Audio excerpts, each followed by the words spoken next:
Ron DeSantis, who seems to be like the most reasonable amongst the potential candidates. He seems to be, a pretty no-nonsense guy, not without his flaws, but he's more reasonable than anything that I'm seeing on the left. Yeah. At least with the way he handled COVID. Yeah. It's one of those things where, as it's all playing out, there's this sense of hopelessness because there's not a clearly defined path where this country's ship gets righted. Mm-hmm. It's like I just see a lot of chaos and a lot of confusion and a lot of infighting, and I don't know how this plays out. It doesn't seem like there's a real clear, this is our path to sanity. You're right. And I think the first step towards that path, though, is people recognizing what the insanity is and the problems. And I think that more and more these things are coming to light. I can tell you, I know there are a lot of Democrats that feel the same kind of frustration that I feel with the Democratic Party leadership. Often quietly.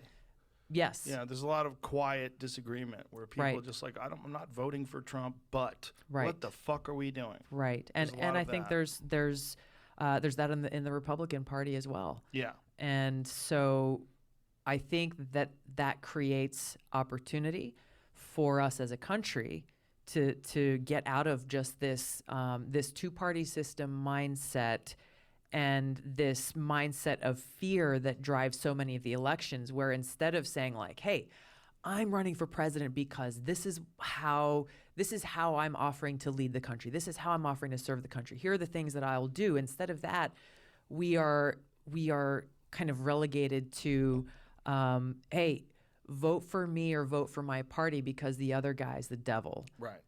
And not and really treating voters like we're idiots, and we don't care or have the intelligence to actually look at, okay, here's where you stand on this issue, here's where this other person stands on this issue. I'm going to make my decision not based on party, but actually based on, hey, who best reflects my values? Who is actually going to put the country first, the interests of the American people and the country first, and not just the people who say the words, but the people who actually, have the record and the policies to back that up. And so I hope that this is the direction that we're moving in as more and more people get disillusioned with leaders in both parties who care more about their own political ambitions and their own party's power than they actually do care about the American people. It seems like part of the problem is that attack style of politics works. Like, just think about someone saying, oh, she's crazy. Like, okay, how is she crazy? But that's a narrative, mm-hmm. and it gets out there because they attacked you. Mm-hmm. So, like, that stuff works. That's what's unfortunate, is that instead of to make it, like, if there was an incentive to say, these are our plans and this is how we can implement this, and just ignore negativity on the other side. Yeah. This is what I want to do, and I think that we are the best hope for the American people moving forward. Yeah. When I was running for president at town halls that we held across the country, it didn't really matter where we were, whether it was a small town or a big city, middle America, East Coast, West Coast. One of the things that one of the media embedded reporters that would, kind of follow us around everywhere we went, made an observation that I thought was pretty awesome. This reporter said, gosh, I go to all these different campaign and candidate events. Yours is the only one where people walk out feeling hopeful and feeling inspired. And we had Democrats, Republicans, and independents and libertarians at every single one of those.